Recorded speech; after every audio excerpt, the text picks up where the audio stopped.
So I stumbled upon this video. I actually only watched 30 seconds of it. So Peter Schiff, he's an economist. He's a capitalist economist, and he's basically laissez-faire. No government involvement. If he is, I'm not sure if he's a laissez-faire capitalist where like government is completely hands off, but he's pretty much there. I've never really heard him talk about any type of regulation from the government. So yeah, I'm pretty sure he's just basically, an ANCAP on economics. So I've only heard like 30 seconds of the video, and just hearing him talk, I'm like, this will be a great video. So let's see what we can do with this. Let me just lower the volume so I don't ear rape you guys. Hello, freak bitches. So you don't think there should be any minimum wage at all? No. No, none. But so someone working for $1 an hour doesn't bother you? Well, I mean, it's better than working for zero. I mean, people... Yeah, yeah. You see, already we're to a start. Like, this is the problem with people like him. He actually believes there's nothing wrong with like wage slavery or economic servitude. Ooh, well, at least you're getting something. Am I right? I mean, this is. I mean, I've heard stuff like this from other capitalists, libertarians specifically, where they're like, oh, well, we may have had 5-year-old workers back then, but hey, at least they were out there being productive. Like that's not good. Kids should be in school. They should be developing, having fun, being a kid, not working in coal mines. Which honestly, I prefer corporatism over Ancapistan because at least with corporatism, the government is somewhat there to help you, and at least we'll still have Medicaid and Medicare to some degree, instead of having poor senior citizens sleep on the streets, and millions of people die from healthcare. But yeah, that turned me off when I first heard it. think that they want to impose their morals and say, well, it's not right for somebody to work for Right. $1 an hour. Well, people make rational decisions, right? And so if somebody is accepting $1 an hour, and that must mean that nobody offered them $1.50, nobody offered them $2. I mean, this is a competitive market. I mean, I know you have an employee over here. I mean, could you pay this guy $1 an hour? Would he work for you? I don't think so. Yeah, well, I guess because he could get more. Right, but he's So with this argument, what I don't understand is you can't really have a $1 minimum wage, and on top of that, this idea that we're gonna have high wages because government is hands off. Like, we don't even we're not even keeping up with inflation, my people. We're not even keeping up with inflation. So they're always talking about the fruits of your labor and stuff. We're not even keeping up with inflation. So how does capitalism give us the fruits of our labor?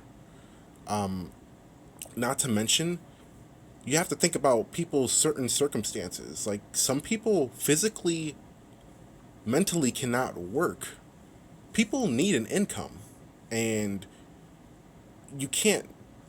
Considering that we're not even paying people based on inflation, hell, we're not even paying these workers what they produce in this country. If we base the minimum wage off of productivity, what these people are actually producing for us, they'd be getting paid at least $22 an hour if we kept up with production. So we're not keeping up with inflation, and we're also not keeping up with the production our workers are making. It's kind of funny that they always go, "Oh, well, capitalism lets you have the fruits of your labor." Well, no, clearly that's not the case. And if they did pay you what you were worth, they wouldn't get that fine surplus that they reap from those workers' productivity. And on top of that, it's everybody has a different situation and a different environment. Like, you can be in a very small town that just is paying that the highest wage there is $9.50 at most, but it's not a guaranteed income. And on top of that, these incomes are not paying the bills. educated and skilled, and he's an Well, that's actual the audio point. engineer, and Of course. right. But it's very difficult for people to get that sort of an education, particularly in is Puerto Rico thought of as a third world environment? No, It's not a country. It's not third world. But let's say some kid Okay. came in here that had no experience whatsoever, but he wanted to learn. He wanted to just get you coffee and just sit around and be around you. He's not that productive. Yeah, they use interns, right? A lot of radio stations do that, and they don't pay them anything. I know that's But zero. I don't That's $0 believe- an hour. I can't do that. Well, then, but maybe you pay him $5 an hour, whatever it is. But Right. people are going to accept a job that's the best one they can get. And so, if some That's not always the case. Again, it really depends. The workers don't really have a say in what job they get. The employer sets the wage and they accept it. Yes. But what is he missing? What he's missing is the fact that these wages aren't paying the bills. If you're a businessman and you can't pay people the bare necessities to live, I mean, guys, just raising the minimum wage to 10.10, we're cutting $7.6 billion in safety nets. And we're in low wage jobs in general, we're spending about $150 billion annually on social safety nets. So either these businessmen who start a business can either pick up the tab or they can just put that tab on the taxpayer. Why should the taxpayer have to pay for a businessman or a CEO because they because they don't want to or can't afford to pay their employees a living wage? Like, that's insane. I don't see why we have to pick up the tab. And then on top of that, they want to get rid of the safety nets still. They still would get rid of the safety nets. You can't even afford a one-bedroom apartment in any state with the minimum wage right now. And again, doesn't keep up with inflation, doesn't keep up with productivity. somebody is working for $1 an hour or $2 an hour, by default, I know that they couldn't find a higher job than that. Right. And the reason is because they don't have a lot of skills. But if you don't have a lot of skills, the best thing you can do is get a job so you can get some skills. That's where you learn. How are you supposed to advance yourself if, one, you can't afford college, and two, I don't know, your situation doesn't allow you to make an income? Like, you can't just say silly shit like that. Skills. You get more skills. You know, there are people that pay to get skills, right? If you go to school, you actually have to pay tuition. If I'm getting paid $1 an hour while I learn something that has value, that's better. You have people now borrowing money to learn a skill. People graduate college and they're in debt. Right, but You know, isn't that that's a weird argument, right? Because you're assuming. Which, by the way, you know, we're in over $1 trillion in student loan debt. I think, what was it, the average student loan debt was like 35 grand? I think it was 25 to 35 grand. Don't quote me on that. But a lot of money that the average person cannot pay back. It's a scam, man. It's a scam. Literally would cost $60 billion for free college. $80 billion at most. Literally Trump change. We could take that from the $100 billion in corporate welfare that we're giving right now. That they're going to get a skill. I mean, they might just be handling packages and picking them up and moving to another location, Well, even or digging that's- a hole, or Oh my God. well, even that's like show up on time, be Right. responsible. so discipline. Yeah, show there's a that you lot can of work. there's a lot of Yeah. stuff that you learn when you have a job. But the problem with the minimum wage is that the minimum wage basically hurts the very people that it's intended to help, because the minimum wage basically says if you are a worker, if you cannot convince an employer to pay you $7.25 or $10 an hour, whatever the minimum wage is, then you cannot accept that job. See, it doesn't hurt the employer. It hurts the employee because it limits his options. It limits his ability to. Yeah, again, we've had multiple studies done on this. What he's talking about is when you raise the minimum wage overnight to $15 an hour, then yeah, you're gonna have some problems. And nobody's talking about raising it to $50 an hour. I also hate that stupid misconception. No, nobody's saying that. All we're saying is a living wage. We've tried this in 18 states, guys. No unemployment, no price raise, no prices being raised. You have to raise it gradually, annually. You can't just do it overnight. And I don't know. We've had we've had multiple studies on this. Especially we've had studies on this where they've had counties from bordering counties from different states. They've compared that and they've seen, yeah, no unemployment, no nothing like that. So it has to be raised annually and gradually, not overnight. To sell his labor for the highest price that he can get, and it limits his access to the job market. It's you can't get on that ladder. You remove the lower rungs, and so I can't climb up because Not of this true. arbitrary minimum wage. Because when you pass a minimum wage, you're not going to force an employer, right? If I'm an employer and there's a minimum wage of $10 an hour, and somebody comes to me and they can deliver $5 an hour worth of productivity, meaning if I hire that person that will benefit me by $5 an hour, I'm not going to pay them $10 an hour because then I lose $5 an hour. The only way I'm going to hire somebody who's going to give me $5 an hour worth of productivity is if I can buy him, if I can, hire him for less than $5 an hour. So I can make a profit. So it sits like a floor. It's like if you cannot deliver enough productivity of whatever that minimum wage. We're not even paying our employees what they're producing. And on top of that, he act as if you could just determine the value of an employee, which in most cases we're not even paying them what they're worth. We're not even keeping up with inflation. So are you gonna tell me that we're keeping the fruits of our labor in this system when we can't even keep up with inflation, let alone productivity? Then you can't get a job. And so it's basically making it illegal for people to work. It is the stupidest law that anybody has ever conceived. It should be obliterated. I mean, there are some countries like Singapore does not have a minimum wage. And, the average income in Singapore is higher than it is here. Per capita, there's a lot more millionaires there. I mean, people have no problem. We did. Yeah, guess what? They also have a living wage in Scandinavia, and even though it's not mandated, they are still doing fairly well compared to us. He can point out to Singapore all he wants, but how many of those examples does he actually have? Like, their economy could be good enough so that they can do that? Always have a minimum wage in the United States. I mean, this is a creation of government.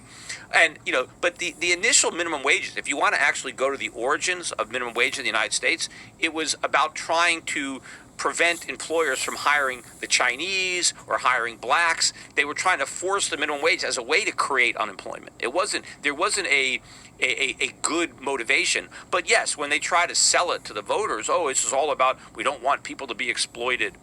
But, it's not exploitation. If people voluntarily accept a job because it's the best job they can find. Because they have nothing to offer.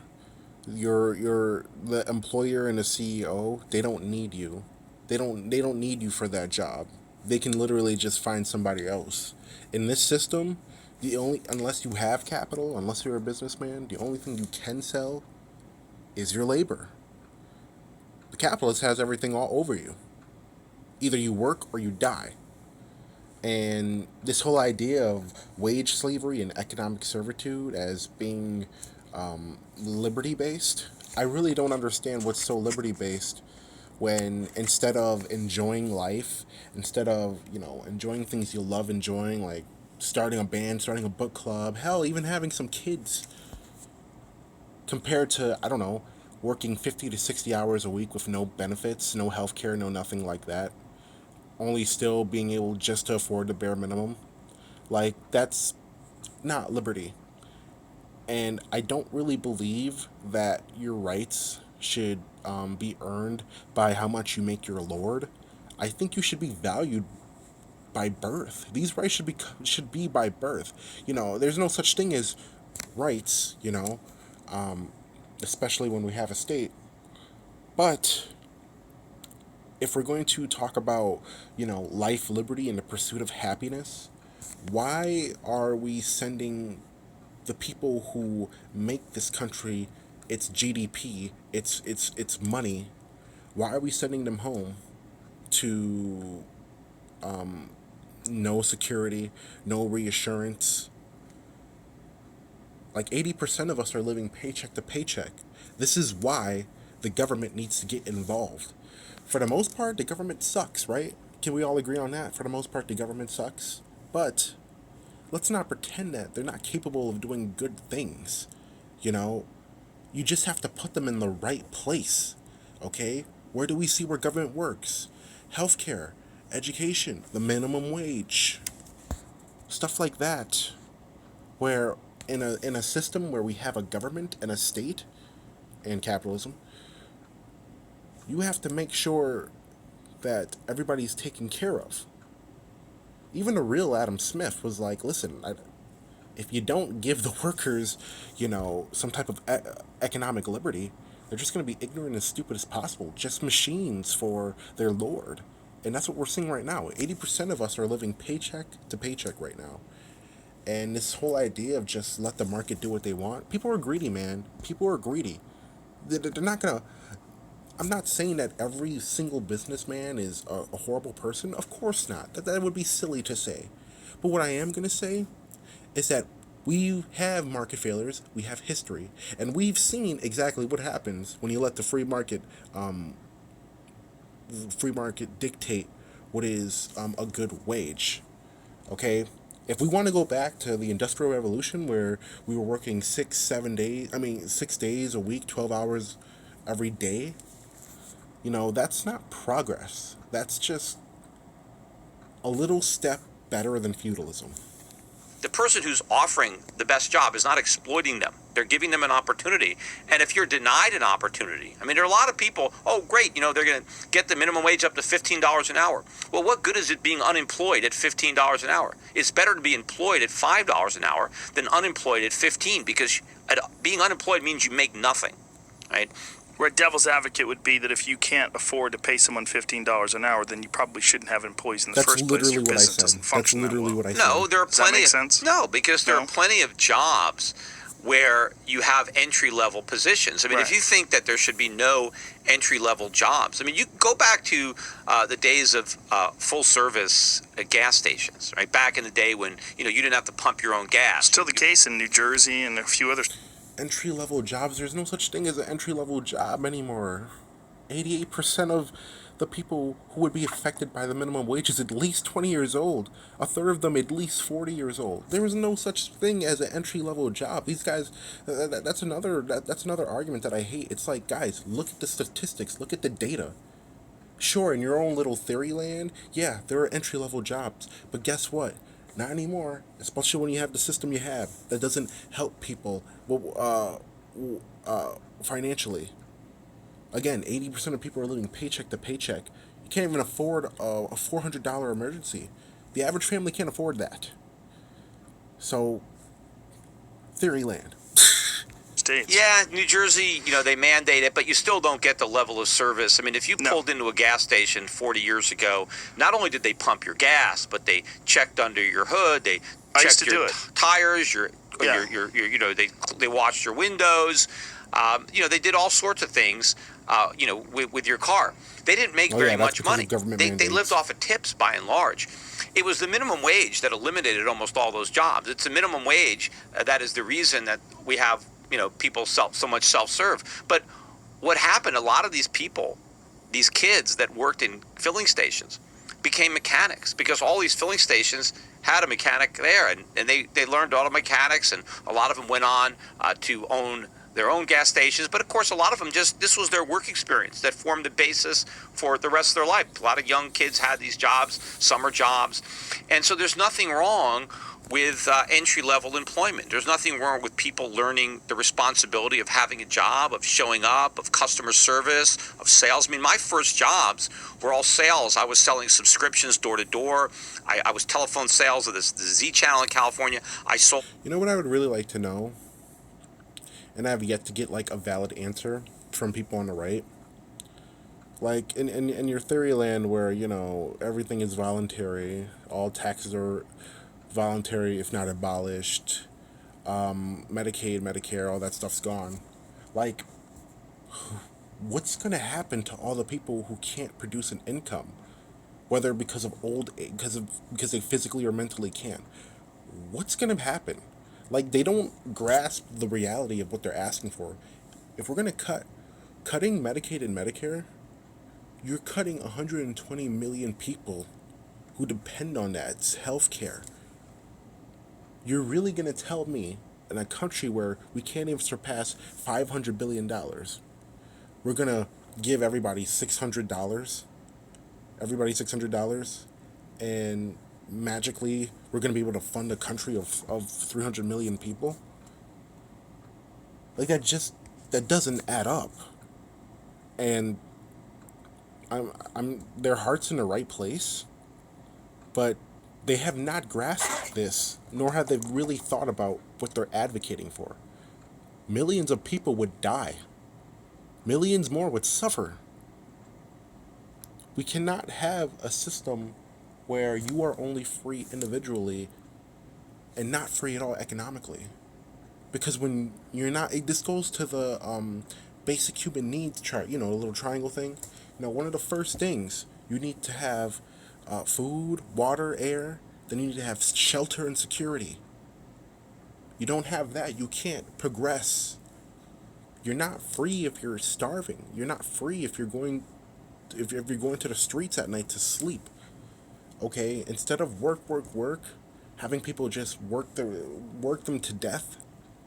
How about we have family paid leave? How about we have a living wage where, instead of working all the goddamn time, people are enjoying their lives. I'm not saying people should laze around. I'm not saying that at all. But right now we have a system where you're literally just chattel. And if you happen to... And that's another thing, too. We don't give people a second chance in this country at all. And, a lot of people would like to advance.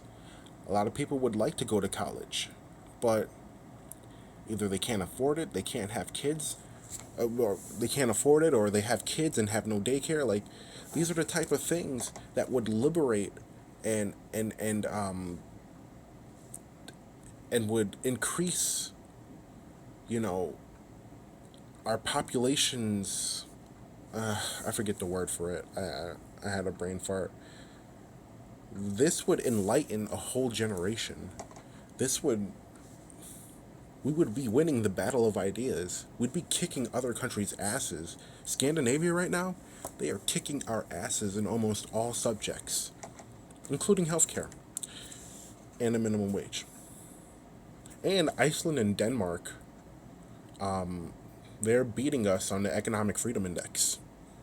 So, left-wing policies work. It's really like the right economics that is solely based on theory land. And if capitalism could provide charity and support like they claim they could, we wouldn't be having this conversation. I was knocking on doors selling cable television. I worked in a shoe store selling shoes. I mean, you're a hustler. Yeah, but you were talking about you as a young man, right? Yes, think as a lot a kid. of people think of the minimum wage as applied to adults that have to take care of children, that have to put a roof over their head and food on the table. And you're saying that they shouldn't be having those jobs. Well, by the time you are an adult with kids, you should have accumulated the skills to earn a lot more than a minimum wage. You see, once again, Theoryland, what I just say, over 88% of the people who would be affected by this is at least 20 years old. Like, okay, sure, even if you were right, which clearly you're not, you're still leaving people without the bare necessities. Okay, this isn't, all cashier jobs are now for teenagers and stuff. That's not the case anymore, and it hasn't been for a very long time, probably since the 80s. I could be wrong on that, but let's continue. That's the argument when people say, hey, you can't afford a family. You can't support a family on the minimum wage. Of course, you shouldn't even be trying to support a family. If you can only earn the minimum wage, you shouldn't have a family. You should realize, hey, I can't afford a family yet. Let me acquire the skills before I start fathering children. This is literally like the same logic of, just don't have sex and you won't have to worry about abortion. that goes against human nature, dude. Like, people are gonna have sex, abortions are gonna happen, and if you really thought that telling somebody that having an abortion, if telling people that having abortions worked, we wouldn't be having any abortions now, would we? So this is once again theory. Like, yeah, our economy is great, but clearly that doesn't mean jack shit when majority of us don't even have savings. 80% of us don't even have savings. Right, and getting married, let me make sure I can support myself. I mean, a lot of people who are having the minimum wage, they're living at home. They don't need to pay the rent. They're living rent free. What they need is a job. They need maybe gas money, get some money so I can take a girl out on a date. But I gotta get some work experience. I gotta get out there. I gotta know what it's like to work. I gotta see, I gotta live in the real world.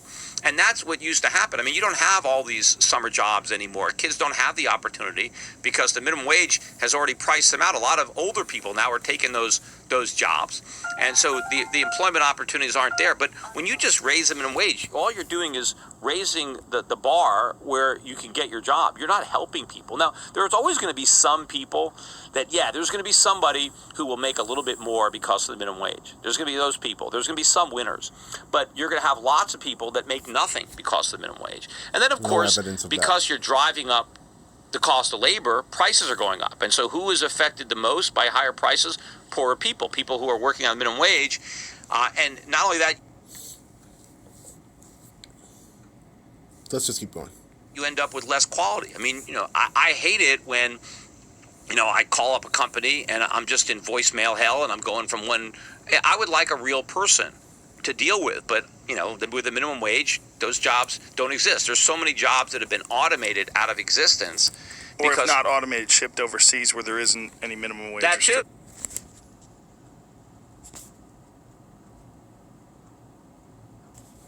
I mean, that too. Yeah, you end up, if you actually get a real person, they're in India. Right. Right, but we have all these people in America who aren't working. Why can't they do those jobs? Yes, you're not going to be able to support a family on those jobs, but before you even get a family, you can have that job.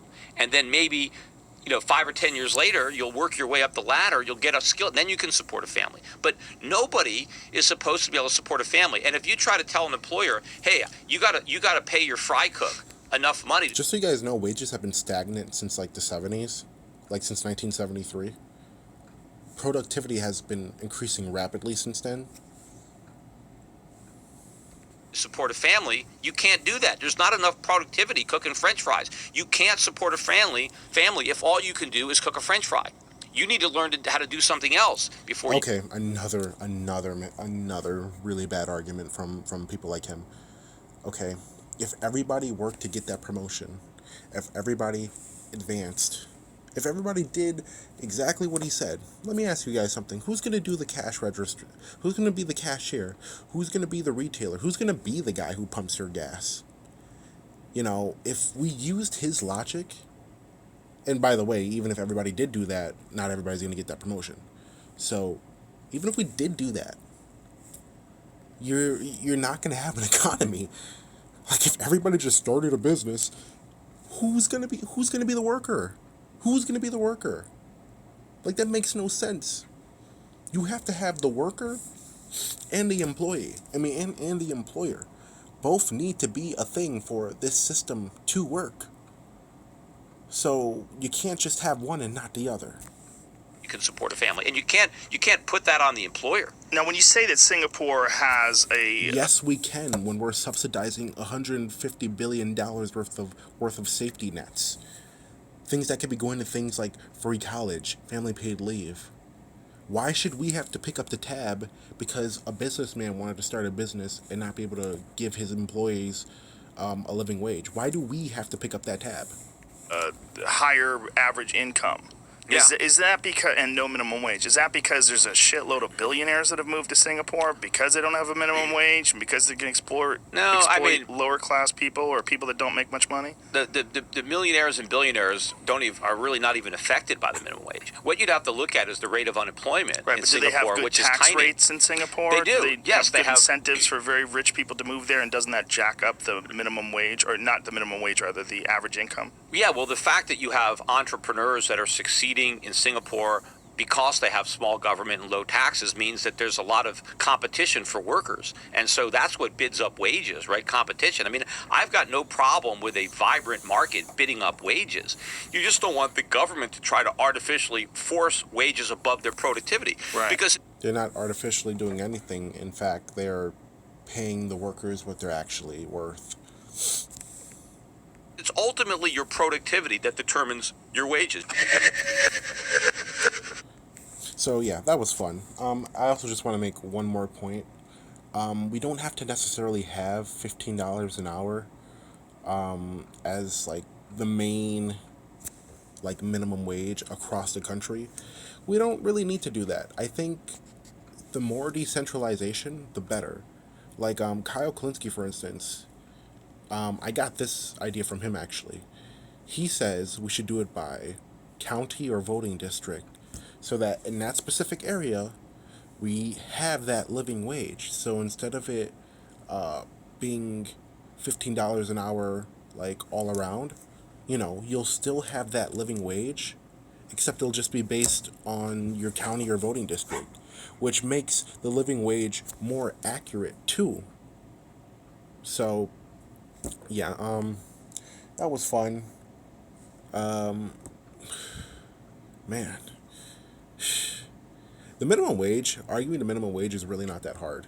Like it's, there's a lot of issues, and one of the issues that are really easy for me, is the minimum wage, along with healthcare, and basically all my economic stances. There are a few policies that tend to be more philosophical. You can't really use you can, but you can't use statistics and data. I'm more of a stats guy, but yeah, like we need a living wage, man. It's time that we put the motto of life, liberty, and the pursuit of happiness into practice.